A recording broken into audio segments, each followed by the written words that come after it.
Welcome student. Kopargaon taluka education सोसायटीचे KB Rohmare कला वाणिज्य व विज्ञान कनिष्ठ महाविद्यालय कोपरगाव आयोजित या ऑनलाईन लेक्चर सिरीजमध्ये मी प्राध्यापक अभिजित वाघ पुन्हा एकदा तुमचे हार्दिक स्वागत करतो. विद्यार्थी मित्रांनो, यापूर्वी आपण प्रकरण 5 बाजाराचे प्रकार, फर्म्स ऑफ मार्केट किंवा टाइप्स ऑफ मार्केट यामध्ये बाजार ह्या संकल्पनेबद्दल माहिती घेतली.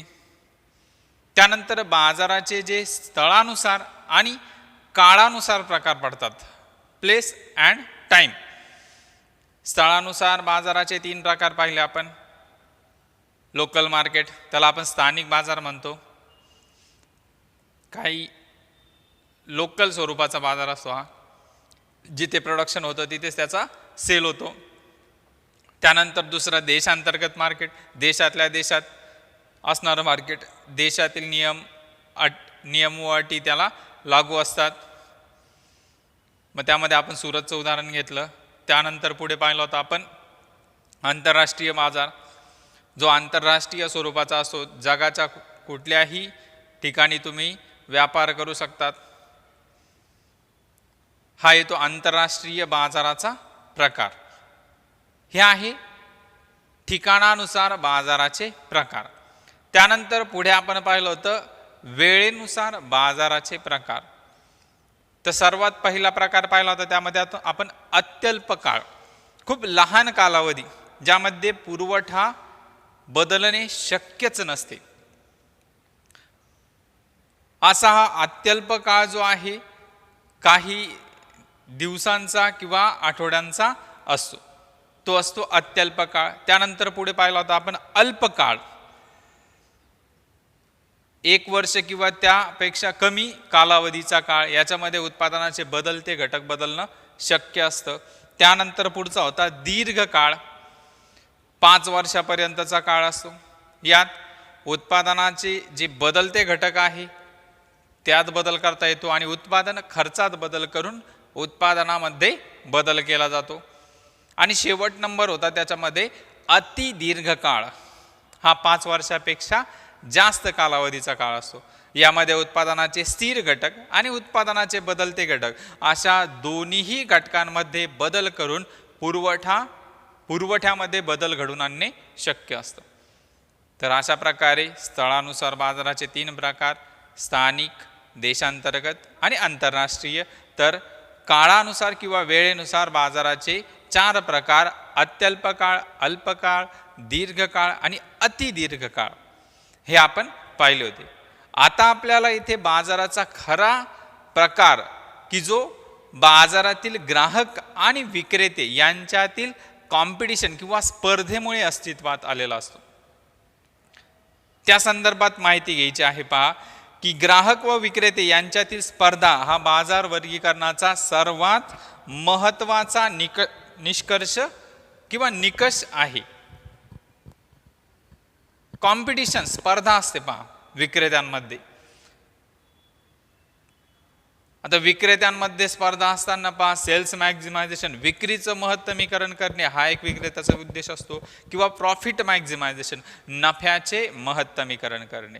विक्रीचं महत्तमीकरण करायचं असेल, जास्त वस्तू विकायच्या असतील तर विक्रेते काय काय ट्रिक्स वापरतात, आणि प्रॉफिट मॅक्झिमायझेशन करायचं असेल तर विक्रेते काय काय ट्रिक्स वापरतात, या संदर्भात आपण भविष्यामध्ये माहिती पाहणार आहोत. तत्पूर्वी आपणास येथे फक्त बाजार, टाइप्स ऑफ मार्केट, बाजाराच्या प्रकारामध्ये स्पर्धेनुसार बाजाराचा जो प्रकार आहे, कॉम्पिटिशन, स्पर्धेनुसार बाजाराचा सर्वात पहिला प्रकार येतो तो पूर्ण स्पर्धा. त्याला तुम्ही म्हणतात परफेक्ट कॉम्पिटिशन. अर्थशास्त्राचे जेवढे काही तुम्ही सिद्धांत अभ्यासलेले आहेत त्या सिद्धांतामध्ये गृहीतक म्हणून एक महत्त्वाचं गृहीतक मान्य धरण्यात आलेलं आहे की पूर्ण स्पर्धेचं अस्तित्व त्यांनी तिथं धरलेलं आहे. मग पूर्ण स्पर्धा, बाजारात पूर्ण स्पर्धा अस्तित्वात असते असं गृहीतक विचारात धरून मग पुढे सिद्धांत मांडले जातात. मग पूर्ण स्पर्धा विचारात का घेतली आहे? कारण की पूर्ण स्पर्धा हा बाजाराचा एक आदर्श पण काल्पनिक प्रकार आहे. एक आदर्श प्रकार मानलेला आहे, कारण की आदर्श म्हणजे तिथे असणाऱ्या वस्तू एकजिन्सी आहे, असंख्य ग्राहक, असंख्य विक्रेते आहे, बाजारात स्पर्धेचा अभाव आहे, कॉम्पिटिशनच नाही. मग आता इथे होतं काय? काल्पनिक आहे, कारण की पहा कुठलाही बाजार घ्या, एकजिन्सी वस्तू आपणास सहसा दिसत नाही, एकच किंमत दिसत नाही, एकाच वस्तूच्या वेगवेगळ्या किमती आकारलेल्या दिसतात. एक वस्तू किंवा सेवा असेल तिच्या वेगवेगळ्या किमती तुम्हाला बाजारात दिसत असतात. म्हणून हा एक प्रकारे काल्पनिक प्रकार मानला जातो. प्रत्यक्ष पूर्ण स्पर्धा हा बाजाराचा प्रकार अस्तित्वात नाहीये, हे लक्षात ठेवा. भविष्यामध्ये तुम्हाला प्रश्न केला की पूर्ण स्पर्धेचा प्रकार बाजारात अस्तित्वात असतो, तर या मताशी मी सहमत नाही. पूर्ण स्पर्धेचा प्रकार हा काल्पनिक प्रकार आहे. मग का? त्याच्याबद्दल माहिती तर दिली जाणारच आहे तुम्हाला. मग एकजिन्सी म्हणजे वस्तू रंग, रूप, आकार, चव, गंध इत्यादी बाबतीत सारखे असतात असं होत नाही पहा शक्यतो. थोडाफार तरी डिफरन्स असतो. आणि कुठलाही बाजार घ्या, वाहतूक खर्च, त्या वस्तूची किंमत ठरवताना वाहतूक खर्च त्याच्यामध्ये समाविष्ट करण्यात येतो. पहा तुम्ही जर कोणतंही प्रोडक्ट घेतलं, त्या प्रोडक्टची MRP दिलेली असते, मिनिमम रिटर्न प्राइस. मग ती MRP जी असते त्या MRPच्या पुढं सपोज तुम्ही 1 रुपयाची माचीस बॉक्स जरी घेतली, त्या 1 रुपयाच्या माचीस बॉक्सच्या पुढे कंसामध्ये दिलेलं असतं इन्क्लुडिंग ऑल टॅक्सेस, सर्व करांचा समावेश करून ती रक्कम ग्राह्य धरलेली असते. मग तसंच आता पहा कोणतीही वस्तू विक्री करताना दुकानदार काय करत असतो की जो ट्रॅव्हल कॉस्ट त्याचा होत असतो, वाहतुकीचा खर्च त्याचा होत असतो, तो वाहतुकीचा खर्च त्या वस्तूच्या किमतीमध्ये ॲड करत असतो. त्याच्यामुळे वस्तूंच्या किमती बदलत असतात. आणि पूर्ण स्पर्धेच्या बाजारात काय सांगितलं की वाहतूक खर्चाचा अभाव. त्यामुळे असे बरेच काही वैशिष्ट्य आहे पूर्ण स्पर्धेचे की ज्यामुळे पूर्ण स्पर्धेचा बाजार अस्तित्वात नसतो. ती वैशिष्ट्ये कोणकोणती आहे त्या संदर्भात आपण आजच्या लेक्चरला माहिती घेणार आहोत. तत्पूर्वी सर्वात पहिला स्पर्धेनुसार बाजाराचा प्रकार पूर्ण स्पर्धा, त्याला तुम्ही म्हणतात परफेक्ट कॉम्पिटिशन. आता पूर्ण स्पर्धेची व्याख्या केलेली पहा मिसेस जॉन रॉबिन्सन यांनी. जेव्हा प्रत्येक उत्पादकाची उत्पादनाला असणारी मागणी पूर्णपणे लवचिक असते तेव्हा पूर्ण स्पर्धा अस्तित्वात येते. सिंपल डेफिनेशन आहे, परत एकदा रिपीट करतो. जेव्हा प्रत्येक उत्पादकाची उत्पादनाकरिता असलेली मागणी पूर्णतः लवचिक असते तेव्हा पूर्ण स्पर्धा अस्तित्वात येते. आता उत्पादनाकरिता असणारी जी मागणी आहे ती पूर्णतः लवचिक म्हणजे पूर्णपणे बदलणारी असते. बाजारामध्ये थोडीफार जरी वस्तूची किंमत बदलली तर मागणी मोठ्या प्रमाणावर बदलणार. पूर्णपणे पूर्ण लवचिक मागणी माहिती आहे ना. किंमत स्थिर असताना किंवा किमतीत अल्पसा बदल झाला असता मागणी मोठ्या प्रमाणावर बदलत असेल त्याला तुम्ही काय म्हणतात, पूर्ण लवचिक मागणी. म्हणजेच पहा इथे काय पूर्ण स्पर्धेच्या बाजारात किमती एकच आहे, पण एखाद्या विक्रेत्याने जरी किंमत थोडीफार कमी केली तर त्याची मागणी, त्याच्या वस्तूला असणारी मागणी मोठ्या प्रमाणावर बदलणार आहे, मोठ्या प्रमाणावर वाढणार आहे. किंवा एखाद्या विक्रेत्याने थोडीफार वाढवली तर त्याची मागणी कमी होऊन जाणार. म्हणूनच पहा पुन्हा एकदा मी व्याख्या रिपीट करतो. जेव्हा प्रत्येक उत्पादकाची उत्पादनाकरिता असलेली मागणी पूर्णतः लवचिक असते तेव्हा पूर्ण स्पर्धा अस्तित्वात येते. त्यानंतर आणखी एक व्याख्या केलेली आहे पहा. ज्या बाजारात एकजिन्सी वस्तूंची खरेदी विक्री करणारे असंख्य ग्राहक व असंख्य विक्रेते असतात आणि ते कोणत्याही प्रकारे वस्तूच्या किमतीवर नियंत्रण ठेवू शकत नाही अशा बाजाराला पूर्ण स्पर्धेचा बाजार असे म्हणतात. म्हणजे असंख्य ग्राहक आहे, असंख्य विक्रेते आहे, पण ते वस्तूच्या किमतीवर नियंत्रण ठेवू शकत नाही. म्हणजेच काय की ते किंमत स्वीकारणारे असतात, किंमत करते नसतात. प्राइज मेकर आणि प्राइस टेकर अशा दोन प्रकारच्या भूमिका असतात. प्राइज मेकर किंमत तयार करणारा आणि प्राइस टेकर किंमत स्वीकारणारा. पूर्ण स्पर्धेच्या बाजारातला जो विक्रेता आहे किंवा जो ग्राहक आहे ते दोघेही प्राइज टेकर असतात, किंमत स्वीकारणारे असतात. कारण की ते कसे असतात, असंख्य ग्राहक आणि असंख्य विक्रेते असतात. Large number of buyers and large number of seller. तर अशा प्रकारे पहा, पुन्हा एकदा ही व्याख्या रिपीट करतो पहा. ज्या बाजारात एकजिन्सी वस्तूंची खरेदी विक्री करणारे असंख्य ग्राहक व असंख्य विक्रेते असतात आणि ते कोणत्याही प्रकारे वस्तूच्या किमतीवर नियंत्रण ठेवू शकत नाही, अशा बाजार प्रकाराला पूर्ण स्पर्धेचा बाजार किंवा परफेक्ट कॉम्पिटिशन असे म्हणतात. पूर्ण स्पर्धेचा बाजार. मग आता पूर्ण स्पर्धेच्या बाजाराची काही वैशिष्ट्ये सांगितलेली आहे तुमच्या पुस्तकामध्ये. सर्वात पहिलं वैशिष्ट्य आहे असंख्य विक्रेते आणि असंख्य ग्राहक. विक्रेत्यांची संख्या असंख्य असते आणि ग्राहकांची संख्या असंख्य असते. Large number of buyers and large number of seller. आता असंख्य विक्रेते बाजारात आहेत म्हणजे बाजारातील एका विक्रेत्याची स्थिती कशी आहे की संपूर्ण समुद्रातील एका थेंबाप्रमाणे एका विक्रेत्याची स्थिती आहे. म्हणजे इतकी अफाट संख्या आहे की एक विक्रेता, एक पर्टिक्युलर विक्रेता किमतीवर प्रभाव पाडू शकत नाही किंवा ग्राहकांवर प्रभाव पाडू शकत नाही. त्याचप्रमाणे ग्राहकांची संख्या असंख्य असते. त्याच्यामुळे कुठल्याही ग्राहकाने खरेदी केलेली वस्तू हा त्या संपूर्ण बाजारातील समुद्रातील एका थेंबाप्रमाणे त्याची ती मागणी असू शकते. म्हणजेच ग्राहकांची संख्या असंख्य आणि विक्रेत्यांची संख्या असंख्य असल्यामुळे दोघेही कसे असतात, प्राइज टेकर असतात, किंमत स्वीकारणारे असतात. दोघांनाही बाजार यंत्रणेमार्फत जी किंमत बाजारात प्रस्थापित झालेली आहे त्या किमतीचा स्वीकार करावा लागतो. तर अशा प्रकारे पहिलं वैशिष्ट्य आहे असंख्य ग्राहक आणि असंख्य विक्रेते. त्यानंतर दुसरं वैशिष्ट्य आहे एकजिन्सी वस्तू, युनिक प्रोडक्ट. एकजिन्सी वस्तू आहे, त्या वस्तूंमध्ये कुठल्याही प्रकारचा भेद नाही. रंग, रूप, आकार, चव, गंध इत्यादी बाबतीत त्या वस्तू कशा आहे, एकसारख्या आहे. म्हणजे बाजारात विक्रीसाठी आलेल्या सर्व वस्तू एक समान आहे.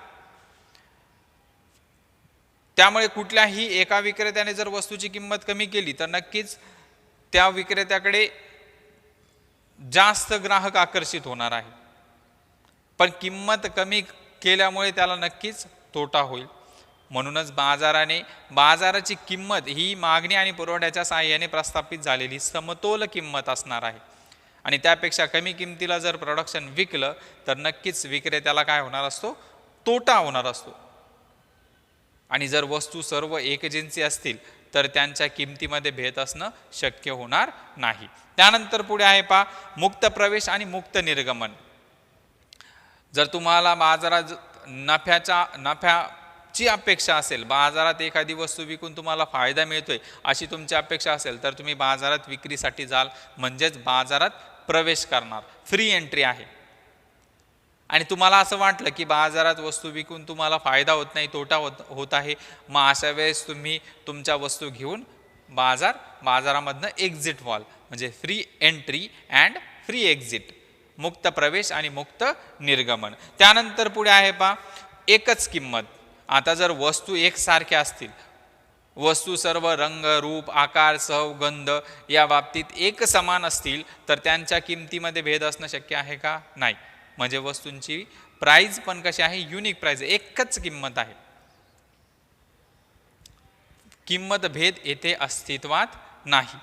त्यानंतर पुढे आहे पहा बाजाराचे संपूर्ण ज्ञान. आता जर बाजारामध्ये वस्तूंच्या किमतीही सारख्या आहे, बाजारात ज्या वस्तू आहे त्या एकजिन्सी स्वरूपाच्या आहे, तर अशा वेळेस बाजारात वस्तूंच्या किमती कमी जास्त होणार नाही. वस्तू सर्व एकसारख्या असतील तर बाजाराचं पूर्ण ज्ञान हे ग्राहकालाही आहे आणि विक्रेत्यालाही आहे असं ग्राह्य धरलं जातं. त्यानंतर उत्पादन घटक पूर्ण गतिशील. आता गतिशीलता म्हणजे काय, तर एका ठिकाणावरून दुसऱ्या ठिकाणी वस्तूंची ने-आण करता येणं शक्य आहे. त्याचप्रमाणे एका उद्योगातून दुसऱ्या उद्योगात उत्पादनाचे घटक ये जा करू शकतात. म्हणजे फॅक्टर्स मोबॅबिलिटी, उत्पादन घटकांची गतिशीलता ही ठिकाणानुसार पण आहे आणि उद्योगानुसार पण आहे असे येथे ग्राह्य धरण्यात आलेलं आहे. त्यानंतर पुढे आहे पहा वाहतूक खर्चाचा अभाव. जर वाहतूक खर्च विचारात घेतला, तुम्हाला सांगितलं मी, जर पूर्ण स्पर्धेच्या बाजारात वाहतूक खर्च विचारात घेतला गेला तर वस्तूंच्या किमती काय होणार आहे, बदलणार आहे. याचं तुम्हाला उदाहरण दिलं होतं यापूर्वी मी. समजा तुम्ही कोपरगावला आहात आणि नगरमधनं एखादी वस्तू तुम्ही विक्रीसाठी येथे घेऊन आलात, मग ती नगरमधनं कोपरगावपर्यंत ती वस्तू विक्रीसाठी आणली, 100 रुपयाची वस्तू आणली, 100 रुपयालाच विकली, तुम्हाला फायदा होणार आहे का? नाही. मग जर ती 100 रुपयाची वस्तू आणली तर त्याला तुम्हाला आलेला ट्रॅव्हल कॉस्ट जो आहे, वाहतूक खर्च, हमालीचा खर्च, परत तुमचं प्रॉफिट, या सर्वांचा विचार करून ती वस्तू 100 रुपयाची वस्तू कमीत कमी तुम्ही 150 रुपयाला तरी विकणार, जेणेकरून तुम्हाला त्या वस्तूच्या खरेदी विक्रीपासून प्रॉफिट होऊ शकतो. मग वाहतूक खर्च काय करत असतो, किंमत भेद तयार करत असतो, किमतीमध्ये फरक तयार करत असतो. आणि आपण पूर्ण स्पर्धेच्या बाजारात काय पाहिलेलं आहे की पूर्ण स्पर्धेच्या बाजारात किमती कशा असतात, स्थिर असतात. म्हणूनच वाहतूक खर्चाचा अभाव पूर्ण स्पर्धेच्या बाजारात पकडण्यात आलेला आहे. त्यानंतर सर्वात शेवटचं वैशिष्ट्य जे आहे, सरकारी हस्तक्षेप नाही. शासनाचा हस्तक्षेपच बाजारात नाही.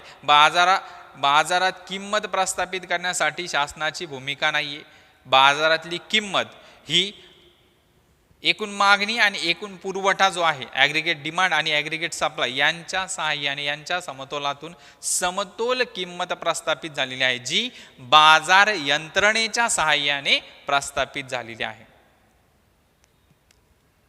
मग ही समतोल किंमत कशा प्रकारे प्रस्थापित होते, पूर्ण स्पर्धेतील संतुलित किंमत किंवा उत्पादन आणि किंमत निश्चिती कशा प्रकारे होते, या संदर्भात पुढील लेक्चरला आपण माहिती पाहणार आहोत.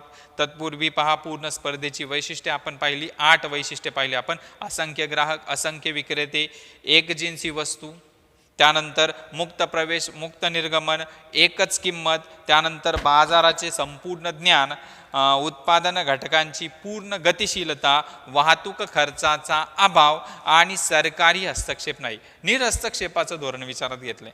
शेवटचं वैशिष्ट्य, शासनाचा हस्तक्षेप.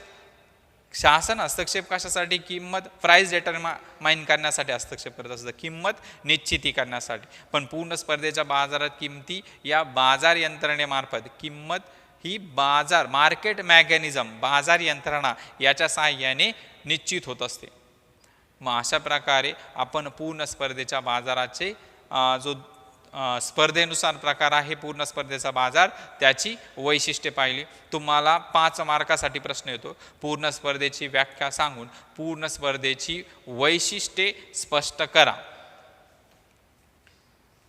तर हा जो 5 मार्काचा प्रश्न आहे तो सोडवताना तुम्हाला या 8 वैशिष्ट्यांपैकी कुठलीही 5 वैशिष्ट्ये सोडवणं आवश्यक आहे. त्यामुळे लक्षात ठेवा, मी पुन्हा एकदा वैशिष्ट्य रिपीट करतो.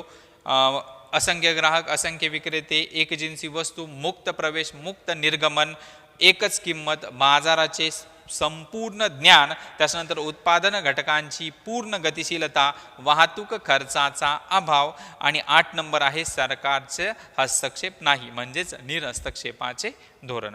तर अशा प्रकारे पूर्ण स्पर्धेबद्दल आपण माहिती घेतली. पुढील लेक्चरला पूर्ण स्पर्धेतील उत्पादन आणि किंमत निश्चिती कशा प्रकारे होते या संदर्भात आपण माहिती पाहणार आहोत. लेक्चर आवडल्यास लाईक, शेअर आणि कमेंट करायला विसरू नका. पूर्ण स्पर्धेच्या व्याख्या सांगितलेल्या आहे, त्याचबरोबर ही जी काही 8 वैशिष्ट्ये सांगितली आहे ती सर्वच्या सर्व यूट्यूबच्या कमेंट बॉक्समध्ये पोस्ट करा. लेक्चर स्टार्ट टू एंडपर्यंत ऐकल्याबद्दल सर्वांचे धन्यवाद.